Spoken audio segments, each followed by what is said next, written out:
Navy Matters.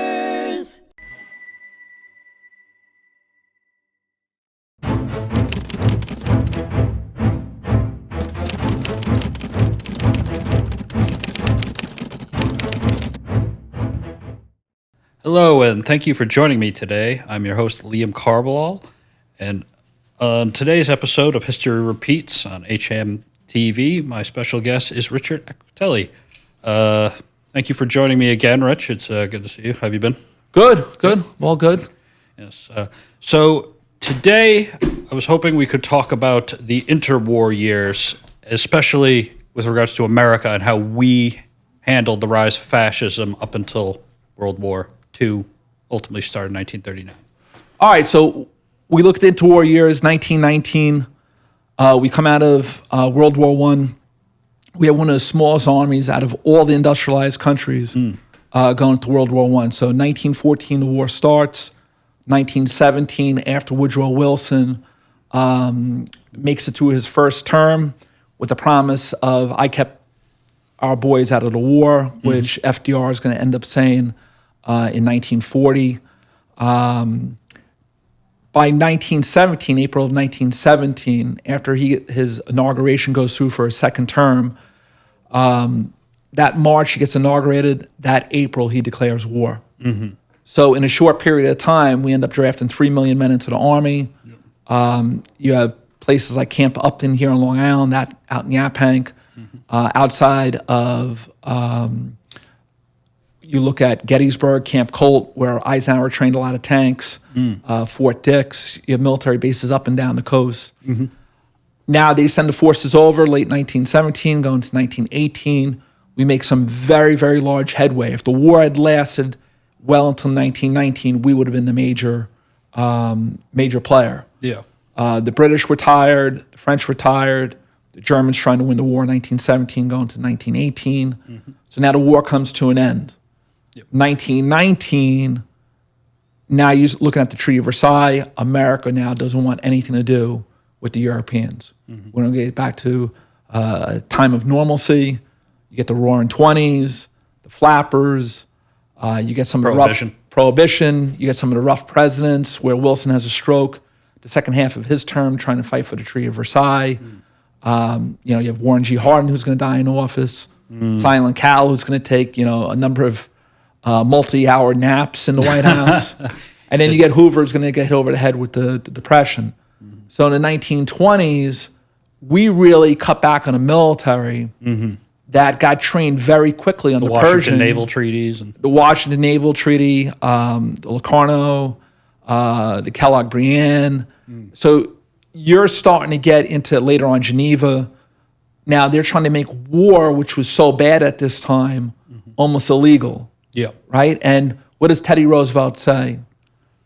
Peace is, I'm going to say the quote wrong, but peace is important, but sometimes certain types of peace is worse than certain types of war. Yeah. Sometimes war is necessary. 1920s, Americans we broke our foreign policy of neutrality. And let's say it was established in 1789. Washington gets into office. It goes until 1917. Wilson struggles with that.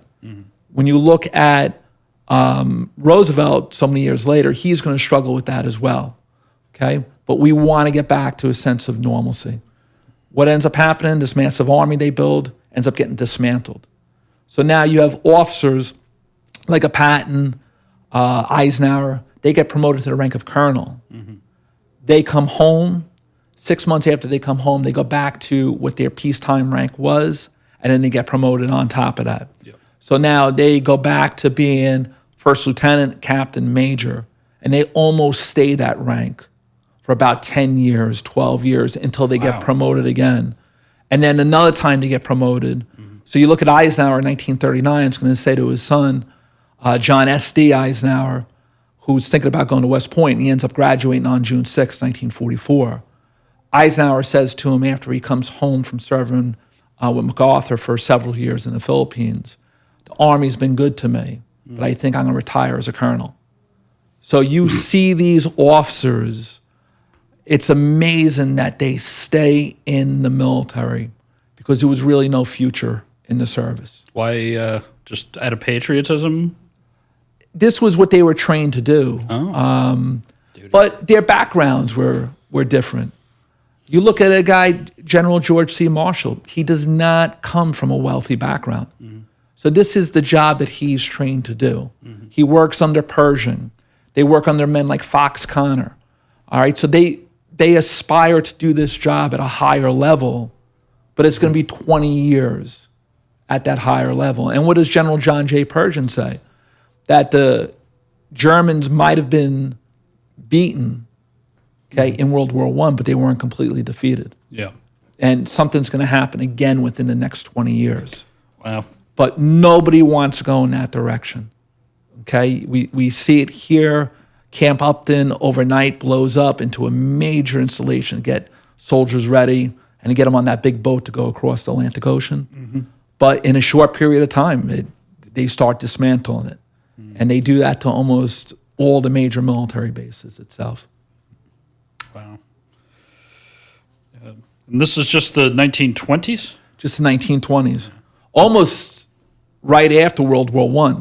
So when the smoke clears right away, one thing war is it's very expensive. Yeah. And The longer the war goes on, this was Grant at the end of the American Civil War. They realized we were going to win the war. And now the numbers start coming out that the war costs this every day for the government to undertake. yeah. So that's the importance of peace, is not only to save American lives, but war at this time was very expensive. And you got to remember the economy at this time, the government didn't want to spend any more money than necessary, right? So even at these points, before the Depression and everything else, we don't want to spend money on this. If you want this, then the state government can handle it. Yeah. The state government doesn't want to pay for it, then the local government can handle it. The local government doesn't want to do it, then it's something that you'll go without. Yeah. So they really didn't want to spend any more money than necessary. And you got to remember, we have the two oceans, Atlantic and the Pacific Ocean. The two ocean belief was enough to protect the United States along with a pretty strong Navy. Yeah.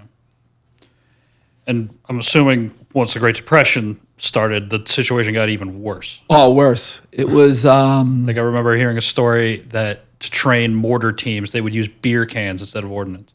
Yeah, and they were lucky to have those beer cans, probably.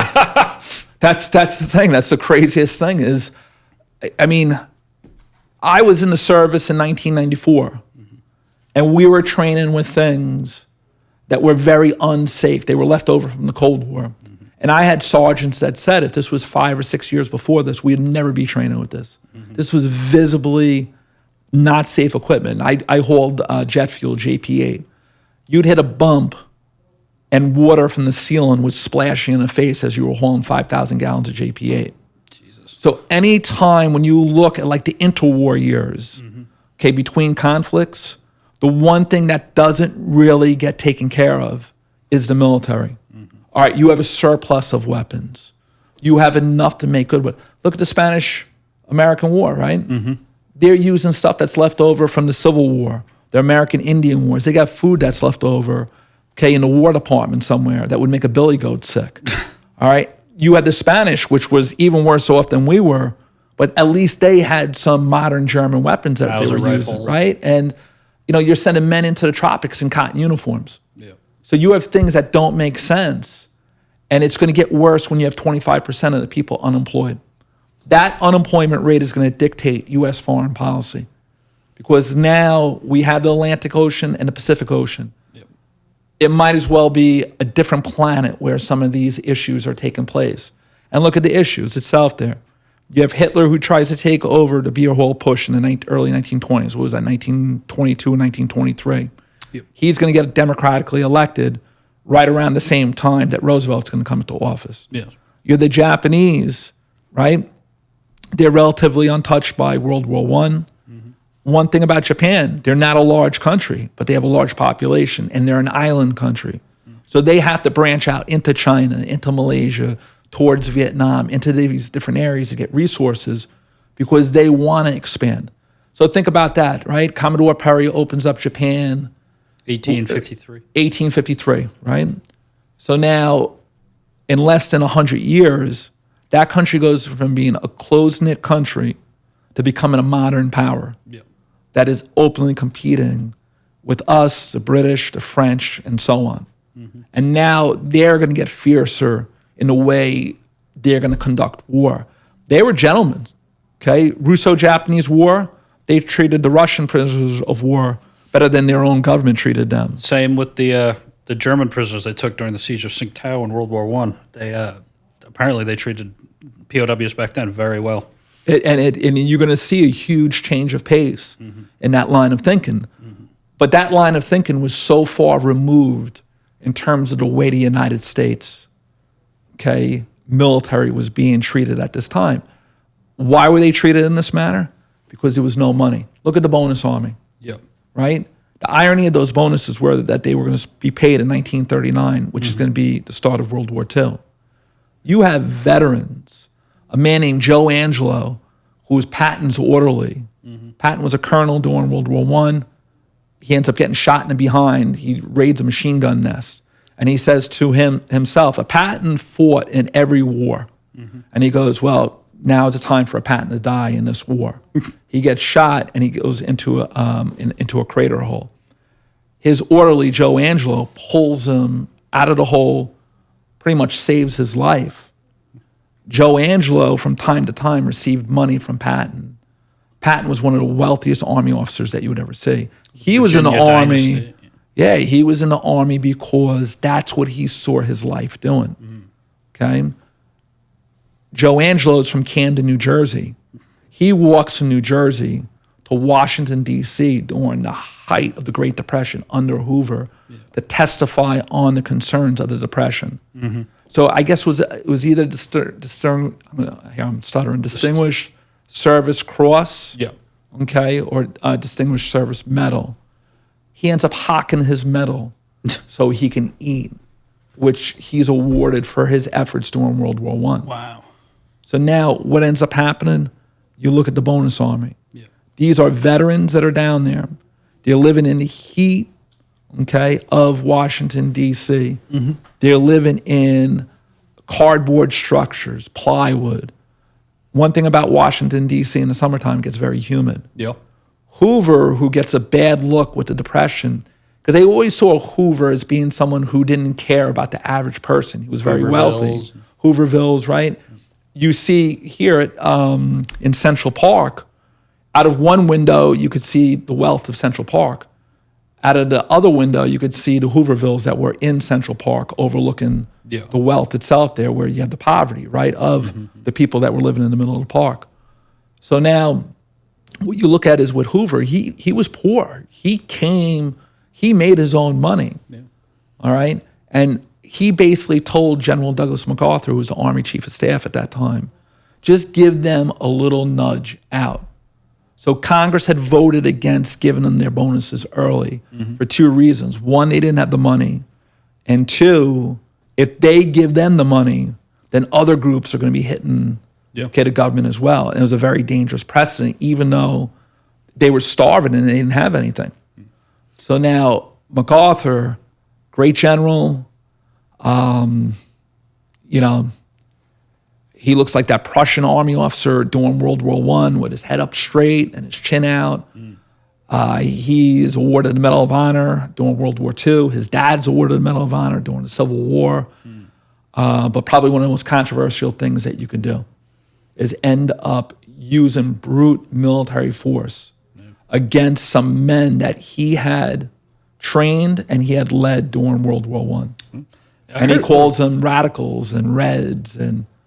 And Eisenhower is a great picture of Eisenhower standing next to him. Eisenhower is a 5-star general, very well educated, great writer. Him and Grant were excellent writers because the average person could understand what the orders were. He says to MacArthur, you're misinterpreting your orders here. And you have tanks, which is like the size of your car now. You have tear gas that is used, especially in the humidity. The cavalry is there. Somebody throws a brick and hits Patton in the head. He was on horseback. He was on horseback. And for a time, it was not a popular thing to be in uniform in Northern Virginia, Maryland, and Washington, D.C. A lot of times they had to go to work in their civilian clothes. And the Great Depression is going to dictate the policies towards the military at this time. So one of the defining features of American policy in this era is the Neutrality Acts. You shed a little bit of light on the... Yeah, you're looking at some of the first Neutrality Acts. We go from 1935. Now you're looking at basically FDR's heading towards his second term in office. FDR helps out. The New Deal, if this doesn't work, we're going to find something that does. We're going to try to provide direct relief to the people. But the Depression was still there. You still have 25% of people unemployed.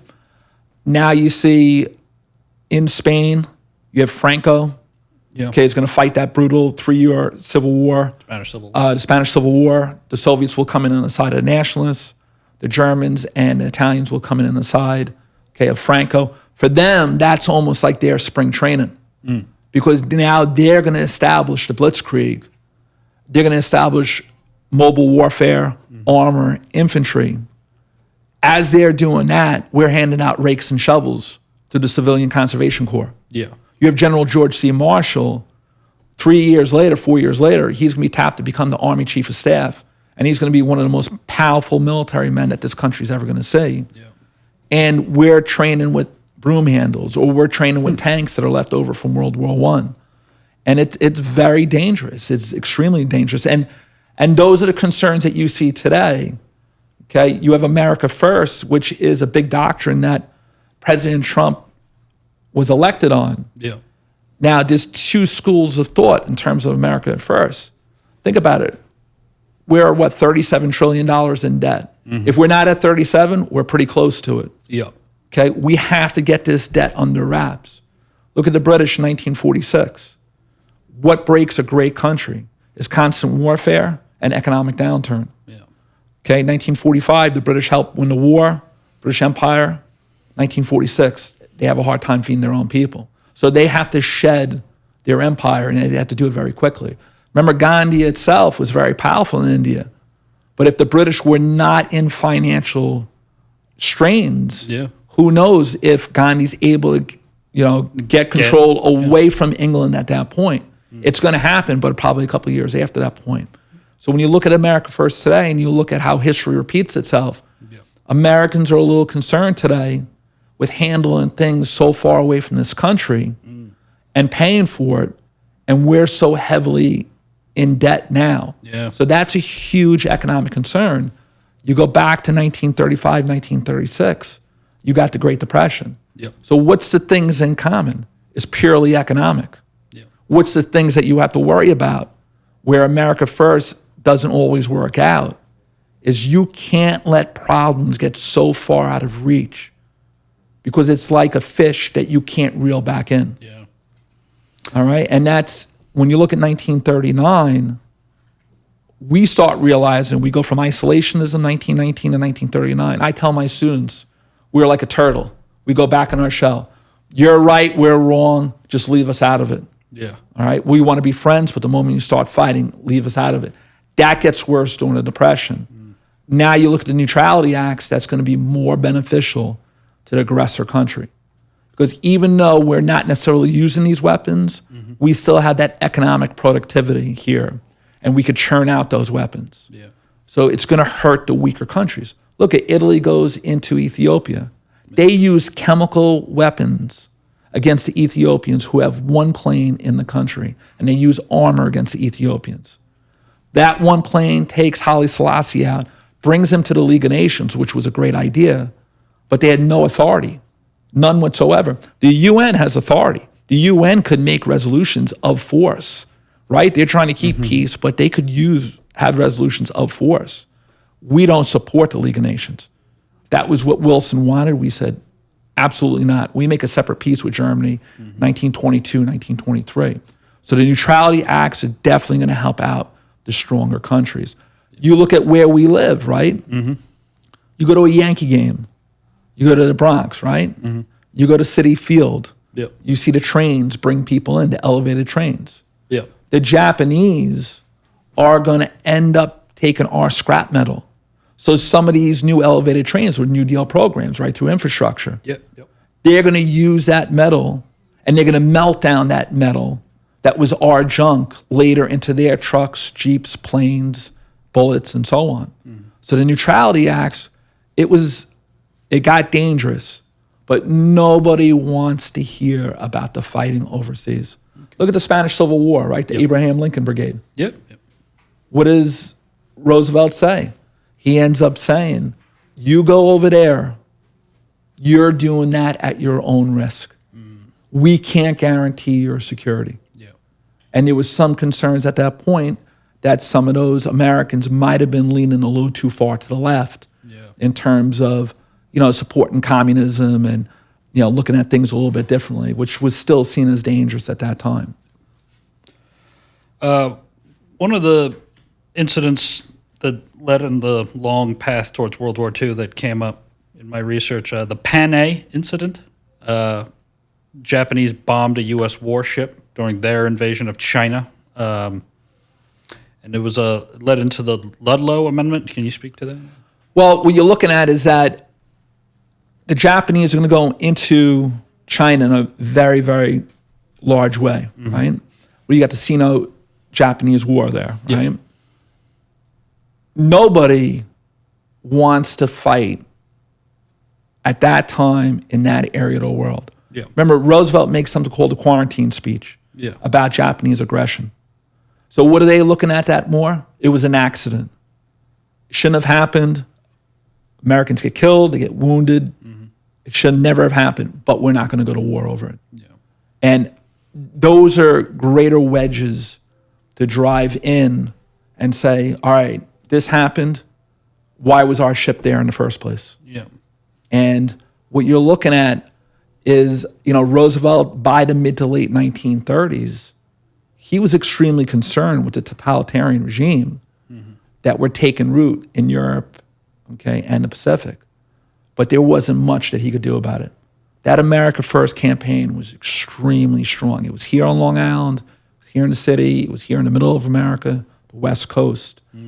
It was extremely strong. I mean, to the point where Charles Lindbergh, very strange character, Charles Lindbergh. You look at Lucky Lindy, he was he a barnstormer in terms of flying, mail across the country. He gets a commission in terms of the military flying. He flies the Spirit of St. Louis, which wasn't too far from here, out of Roosevelt Field. His plane barely gets off the ground because it was like a flying gas can. So he becomes extremely famous for flying across the Atlantic Ocean by himself. He eats a couple of soggy sandwiches. He flies over Ireland, and then he finds his way to Paris. Lindbergh couldn't be trusted. It's the craziest thing. They liked talking to Lindbergh because they were trying to get some military information, especially the flyers, the officers out of Lindbergh for some advice. But he had shifted so far to America First. He basically said that no matter how bad the Germans and Japanese get, and the Italians to a lesser degree, we are never to get involved. We're going to be staking our own future at it and so on. But he's bypassing that there are buffer countries in between us. And if those dominoes fall, sooner or later it's going to hit us. So Lindbergh was sent to Germany, or he was asked to go to Germany by the German military command, by Hitler. Goering put some medal on him, Distinguished Flying Cross medal. The FBI says to Lindbergh, when you're over there, just keep an eye on how many aircraft they have, what kind of planes they have, where they're located. And Lindbergh says something along the lines, all right, I'll do that, but it doesn't make a difference. We're not going to be able to defeat them in war, nor should we fight in this war.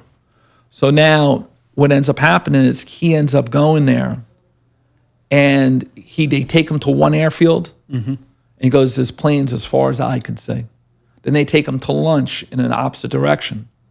Then he checks out another airfield, planes as far as I can see. Then they take him for dinner, and it's at another airfield. And what's the one thing that the Germans could do? Deceive. That sense of deception, even that early. because they knew that sooner or later Lindbergh was going to talk to government and military officials here.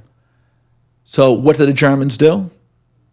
They end up moving those aircraft, or at least some of them, from one airfield to another, to supplement maybe what they already had there. Yeah. He comes home, and he basically does the job that the Germans wanted him to do, indirectly. Don't get involved with the war. They're too strong.